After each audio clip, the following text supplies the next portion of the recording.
Bom, dando continuidade aqui à revisão sobre ondas, vamos ver aqui esse fenômeno da ressonância e mais alguns efeitos aqui. Já estamos chegando no fim aqui da nossa revisão. Esse fenômeno da ressonância é importante porque ele vai se relacionar com como funciona a emissão de algumas fontes, né? Já que a ressonância é a vibração natural de sistemas físicos, né? E a frequência natural ou de ressonância é a frequência que um sistema físico oscila quando em ressonância. Tá? Então a gente pode ver aqui dois casos, certo? Se excitado por um estímulo periódico, o sistema responderá com máxima amplitude quando a fonte da excitação também estiver na frequência de ressonância. É o caso, por exemplo, daquela mão balançando a corda, certo? Se a corda for balançada na frequência de ressonância, a amplitude da vibração da corda vai ser máxima. E tem um outro efeito aqui, que é quando é excitado e deixado livre, ou seja, por alguma razão, o meu sistema físico que possui ressonância, ele recebeu energia.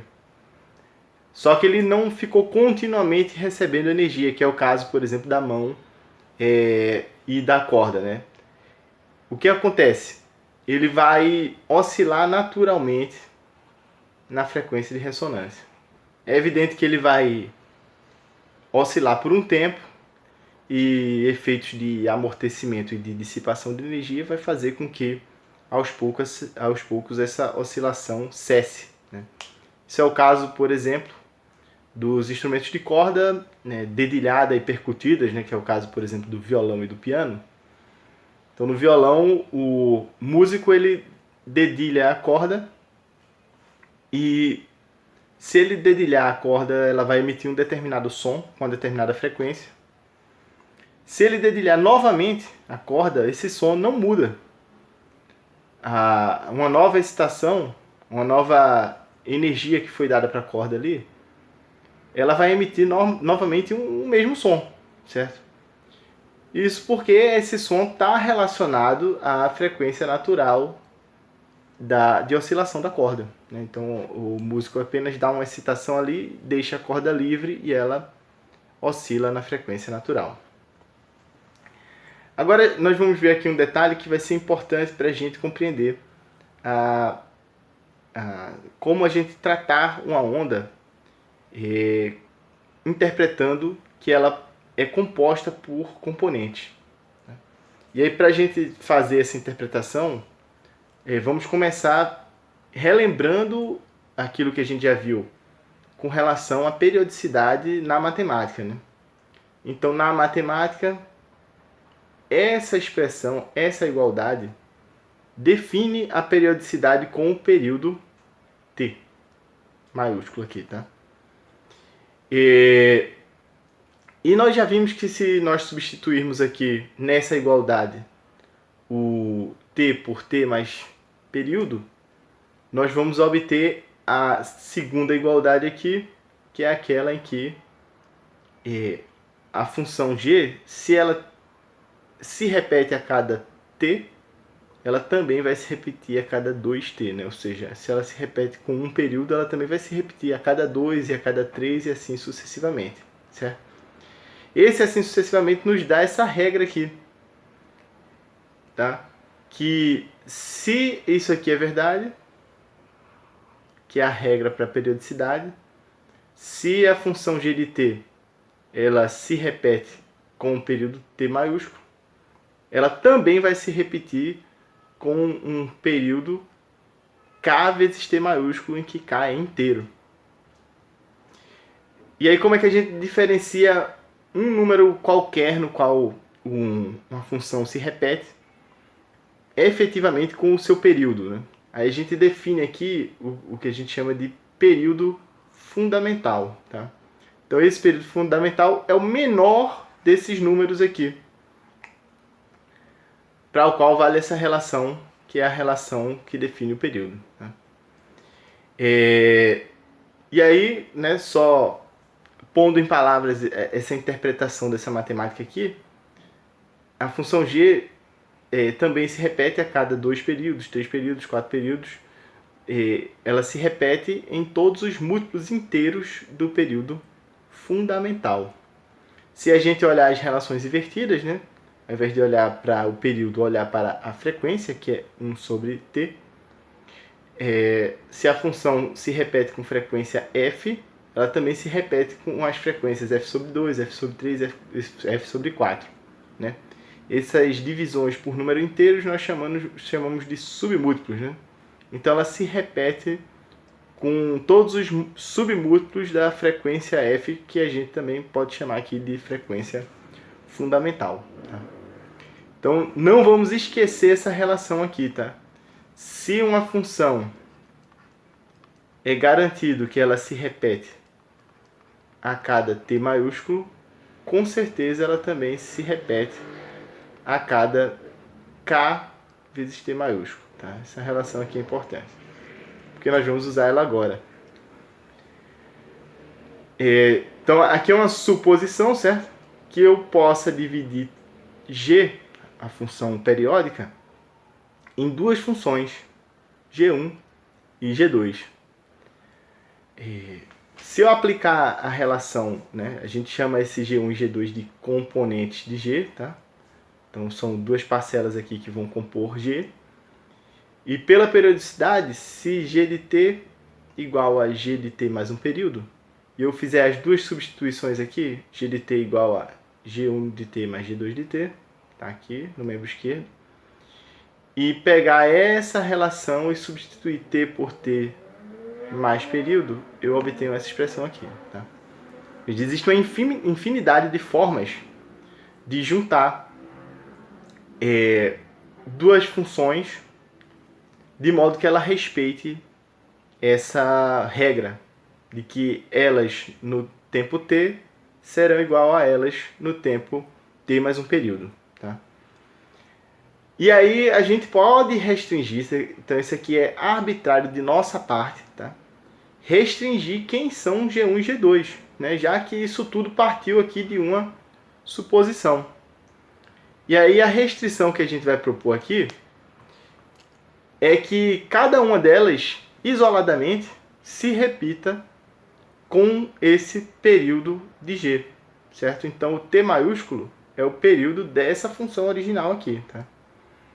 Então eu gostaria que a primeira componente se repetisse com o período t e a segunda também. E se isso aqui for verdade, pode substituir aqui para ver que essa relação se mantém, né? E essa relação foi originada na periodicidade de G. O efeito de eu propor isso aqui é que, como a gente viu, se eu sei que alguma função respeita essa regra, com certeza ela respeita também essa regra aqui, não é isso? Agora, eu não estou mais trabalhando com G, certo? Cujo período é T. Eu estou trabalhando com G1 e eu descobri que G1 T se repete a cada T maiúsculo. E se porventura o período de G1 não for igual a T maiúsculo, for um T1, esse T que aparece nesse número inteiro de repetições de período é do período fundamental, não é isso? Então aqui é que é T1.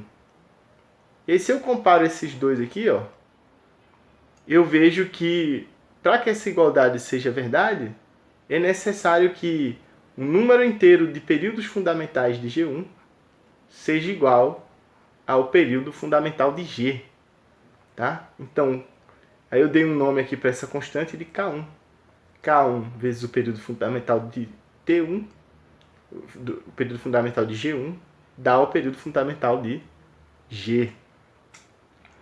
E esse mesmo raciocínio aqui nos leva à relação aqui entre o período fundamental de G2, que nós chamamos aqui de T2, e o período fundamental de G, certo? Então, ó, isso aqui pode ser lido como: se eu separo minha função periódica de período T maiúsculo em duas componentes, e eu forço que essas componentes se repitam a cada t, que é o período da função g, o período fundamental. Então, com certeza, o período fundamental de cada uma das componentes deverá ser, aliás, um múltiplo inteiro desses períodos fundamentais das componentes tem que coincidir com o período da função resultante g. Tá? Ou eu posso falar de outra forma aqui, se eu dividir aqui, né, que o período fundamental da componente é um submúltiplo inteiro do período da função original.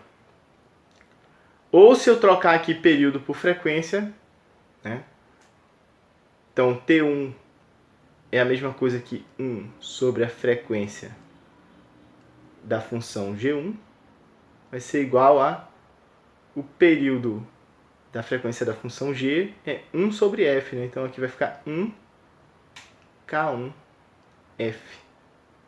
Então se eu olhar aqui, ficou 1 sobre F1 igual a 1 sobre K1F. Logo, F1 é igual a K1F. Ou seja, a frequência da componente tem que ser um múltiplo inteiro da frequência da função original. E a mesma regra ocorre com a segunda componente. Tá? Então, isso aqui, na verdade, serve como uma regra generalizada para quaisquer componentes. Certo? Então, a regra seria componentes de uma função periódica. Uma função periódica pode ser descrita por componentes também periódicos, somente se as componentes tiverem frequências fundamentais que são múltiplos inteiros da frequência fundamental da função original. Tá? Que é esse resultado final a que nós chegamos aqui. Tá? E nós partimos disso dizendo que a função original era composta por duas componentes. Certo? E se eu propusesse 3 ou 4 ou 5, isso aí poderia se estender até o infinito, né? E esse resultado ele é extensível para uma quantidade infinita de componentes. Tá? E a depender de qual for o nosso objetivo, isso poderá ocorrer. Tá? Por exemplo, se eu criar uma nova restrição para o tipo da função componente, pode ser que eu não consiga descrever a função com apenas duas componentes. Eu preciso de mais, já que essas componentes têm uma forma restrita. E aí, a partir daqui, a gente pode já começar a falar sobre som. Né? Então, nós já falamos uma parte do que é o som, né? Que são ondas de compressão e rarefação. Isso aqui nós já tínhamos comentado. E nós estamos aqui acrescentando uma restrição de que o som é especificamente essas ondas desse tipo que são sensíveis ao aparelho auditivo humano, certo? Então, nós não deveríamos chamar ondas de compressão e rarefação inaudíveis de som. Né? Cada ser humano tem uma sensibilidade diferente em termos de frequência e intensidade do som. Tá? Mas existe uma média, né? E a regra geral que foi utilizada por convenção, certo? Ou seja, isso aqui é arbitrário, é de que os humanos só percebem ondas de compressão e rarefação com componentes entre 20 Hz e 20 mil Hz, que são 20 kHz. Abaixo de 20 Hz, nós não somos capazes de ouvir como som. Né?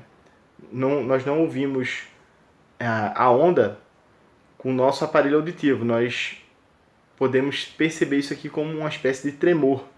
Né? E essas ondas muito lentas, abaixo de 20 Hz, são chamadas de infrassom. Tá? E acima de 20 kHz é chamado de ultrassom. Tá? Então, aquele aparelho de ultrassonografia que realiza uma imagem, ele realiza a imagem fazendo um processamento em cima das reflexões em diferentes tecidos de uma onda de ultrassom, ou seja, uma onda de compressão e rarefação, mas cuja frequência está acima de 20 kHz. Então é por isso que nós não ouvimos o som enquanto a consulta, né, enquanto a imagem está sendo feita. Então, nós vamos agora relacionar aqui algumas qualidades do som, tá? O que são qualidades do som? São efeitos sensoriais do som. E esses efeitos sensoriais, eles podem ser modificados isoladamente. Né? Então eu posso mudar um deles sem mudar os outros e ainda assim eu percebo a mudança. A primeira das qualidades do som que nós vamos estudar é a intensidade. Tá? Então a intensidade está associada à energia transmitida da fonte para um ponto no espaço e é medida em watts por metro quadrado. Tá? Então nós sabemos que o watt é joule por segundo. Então é potência por área. Essa medida é útil também porque as ondas, quando elas vão ser captadas, elas precisam ser captadas por um elemento sensor que também tem uma área, certo? Porque lembrando que a onda sonora é uma onda de pressão, não é isso? E para a gente medir pressão, a gente precisa ter uma área para receber aquela pressão ali, né? E percebê-la ali como uma força, como algum efeito aí no transdutor. E aí a potência que vai ser introduzida no sensor, ela vai ser igual à intensidade do som na região multiplicada pela área do sensor. Né? Então quanto maior o sensor, normalmente mais capaz de absorver potência vai ser o nosso sensor. Tá? Então as ondas que se espalham no meio, a intensidade necessariamente cai com a distância da fonte. Tá? Que é o caso, por exemplo, de um alto-falante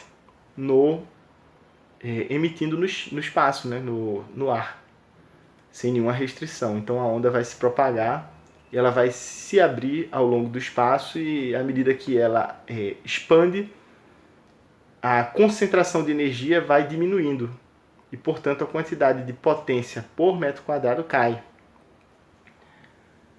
E a intensidade do som é proporcional ao quadrado da amplitude da pressão. Tá? Então esse símbolo aqui significa é proporcional a, né? Essa grandeza que nós estamos chamando aqui de AP seria a amplitude da onda de pressão. Então a intensidade é proporcional à amplitude da nossa onda de pressão ao quadrado. Tá?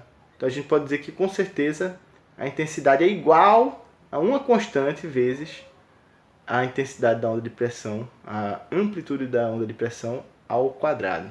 Tá? E existe uma medida de intensidade que é chamada de nível de intensidade, que é uma escala logarítmica. E além de logarítmica, ela é relativa. Tá? Então ela é medida com relação a um I0 aqui, que é chamado de nível de intensidade aproximado do limiar de audição, certo? Então o que significa isso? Limiar de audição é a partir de que intensidade a gente escuta. Então um som de intensidade muito baixa, ele é inaudível. Aqui mais uma vez, né, cada ser humano tem uma sensibilidade distinta, mas um valor aproximado da média da intensidade que nós somos capazes de ouvir é uma intensidade de 10 elevado a menos 12 watts por metro quadrado, certo? Então se porventura um som alcançar algum sensor ou algum receptor com a intensidade igual a I0, nós teríamos aqui 0 sobre 0, isso aqui daria 1. E o log de 1 dá 0, certo? Então o nível de intensidade igual ao do limiar é o 0. E a partir daí, se eu aumentar a intensidade captada, eu vou ter um nível de intensidade que vai crescendo logaritmicamente. E tem aqui uma escala que multiplica por 10 apenas para esse número ficar com um ganho, um valor maior. Tá? E esse número calculado dessa forma nessa escala logarítmica e com relação à intensidade do limiar de audição é medido em decibéis, tá? Então isso aí vai ser comum de aparecer muito nos programas de áudio que a gente vai usar aí eventualmente para tratar o áudio, para fazer alguns cortes, para processar ele e analisar nossas experiências. Uma segunda qualidade do som aqui é a altura, tá? A altura ela está relacionada à frequência fundamental do som. Tá? Menor frequência significa que a altura é mais baixa, certo? Ou seja, aqui não é uma contradição não, né? Então, a característica da altura é considerada mais baixa. É um som baixo, mais grave ou grossa, certo?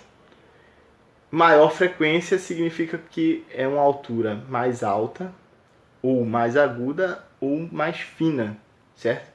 Então são as distinções assim, você consegue perfeitamente distinguir a diferença, por exemplo, uma batida de carro e uma batida, um copo quebrando, né? Então uma batida de carro costuma ter um som grave.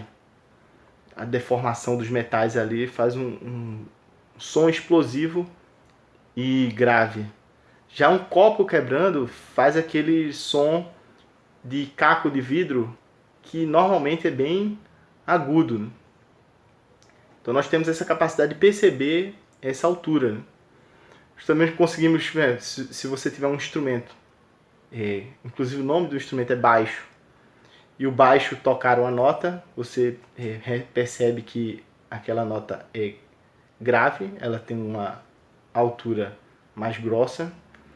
E se você pegar um cavaquinho, você claramente vê que ele tem um som mais agudo, né? A altura dele é maior. Então a altura define as notas musicais, tá? Ou seja, a frequência fundamental do som é o que define as notas musicais. E o padrão que nós usamos é chamado de escala temperada. Tá? Nessa escala temperada, quais são as características dela? Nós damos uma frequência para uma nota padrão. Essa nota padrão aqui é chamada de A4. Tá? Só para constar, o A é o símbolo usado para a nota que aqui no Brasil nós conhecemos como Lá. E esse 4 diz respeito a uma ordem do Lá, certo? Porque existem vários Lá, né? Várias notas que recebem o mesmo nome, Lá. E aí, para ordená-las, nós acrescentamos esse número aqui. Então, o Lá da quarta ordem, ele tem uma frequência de 440 Hz. A forma para encontrar todas as notas na escala temperada é fazer com que elas sigam uma progressão geométrica, dividir essa escala em 12 notas, de modo que a 13ª recebe o mesmo nome que a primeira. Tá? Então, se eu começar com Lá, o A4, por exemplo, 12 notas à frente, eu chegarei na 13ª nota, ela será o A5, certo? E esse A5, apesar de ter 12 notas entre o A1 e o A5, ela é chamada de oitava, tá? Porque a escala que tem 12 notas é a escala cromática, que é uma escala que normalmente não é utilizada para fazer músicas. E as escalas padrão costumam ter 7 notas. Tá? Então a oitava nota é a repetição da primeira naquela escala. Tá? E a forma de encontrar a razão dessa progressão é sabendo que a oitava tem o dobro da frequência da nota original, certo? Então aqui, por exemplo, o A4 ele é convencionado como 440 Hz, então o A5 será convencionado como 880 Hz. Tá? E aí aqui eu ponho toda a simbologia que é empregada em música, tá? Então, como eu disse aqui, o A é o Lá, E como o A aqui ele está sem nada, ele é chamado de Lá natural, tá? Então aqui nós vemos as notas que nós conhecemos, ó, Lá, Si, Dó, Ré, Mi, Fá e Sol. E nós estamos vendo que pulamos algumas aqui, né, que tem um nome um pouco mais complicado, certo? Essa escala que tem um nome natural é conhecida como a escala de Dó maior, tá? Então a escala de Dó maior é Dó, Ré, Mi, Fá, Sol, Lá, Si. Tá? Então vejam que eu usei a característica de repetibilidade, né? Quando eu cheguei no fim, eu voltei para o começo. E as letras usadas elas vão ser o A, B, C, D, E, F e G. Esses intermediários eles vão ter um nome que se relaciona com as notas mais próximas, né? Entre o A e o B, eu posso ter aqui o A com o símbolo de jogo da velha, que é chamado de Lá sustenido. Ou dizendo que é a nota após o Lá.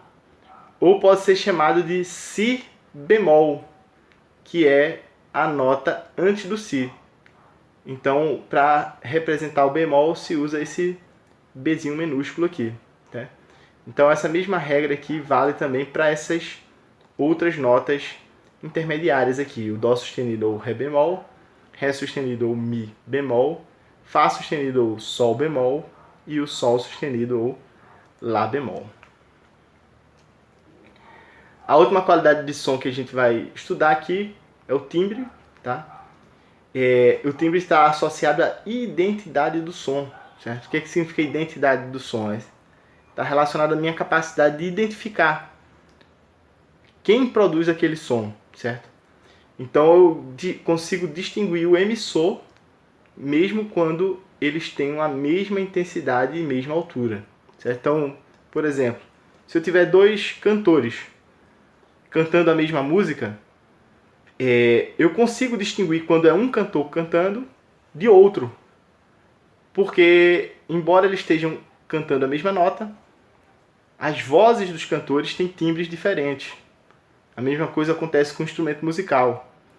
Eu posso tocar a mesma nota num piano e num violino. E eu consigo distinguir, olha, essa aqui é a nota que o piano está tocando e essa aqui é do violino, apesar da altura ser a mesma, certo? E é frequentemente associado às componentes do som produzido. Então, os componentes, aquele conceito que nós vimos ainda há pouco, tá? Onde é que nós podemos ver esses componentes? Por exemplo, nesse livro de física aqui, o Walter Hello e Newton, ele apresenta essa onda aqui como sendo a onda original de um som e essas ondas aqui como sendo suas componentes. Né? E claramente nós estamos vendo que a proposta deles é que as componentes sejam senoidais. Certo? Então ele fez uma restrição importante aí, porque a gente viu que o movimento senoidal é o movimento do MHS, né, o movimento harmônico simples, e de uma onda periódica que a gente tem bastante conhecimento algébrico, né? Algébrico, aritmético e tudo. E já aqui nesse livro aqui do Tipler, de 2009, ele apresenta essas diferentes componentes dando-lhes um nome especial aqui, que é o nome de harmônicos. E ele mostra o timbre de 3 emissores aqui de ondas sonoras, o diapasão, o clarinete e o oboé.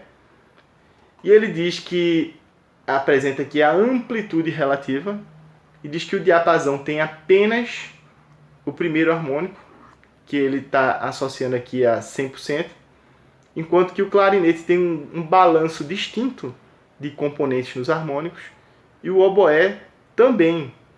E esse balanço distinto dos harmônicos do oboé é diferente dos do clarinete.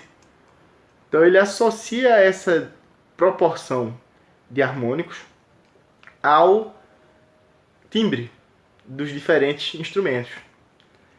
Então, o que seria o harmônico? Seria um componente senoidal, tá?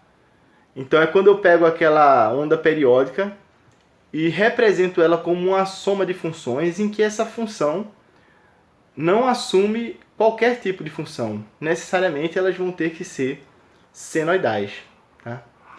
O primeiro harmônico é o componente senoidal que tem a frequência fundamental. Tá? E a gente viu que se eu separar uma função por componente, e que esses componentes sejam periódicos, que é o caso da função seno, necessariamente as frequências das componentes serão múltiplos inteiros da frequência fundamental. Então o que acontece? Haverão harmônicos de ordem superior, que vão ser esses componentes senoidais com frequências dadas por um múltiplo inteiro da frequência fundamental, tá? Necessariamente. Bom, e por aqui a gente encerra aqui essa aula, né? Fechando as qualidades do som, e até uma próxima oportunidade.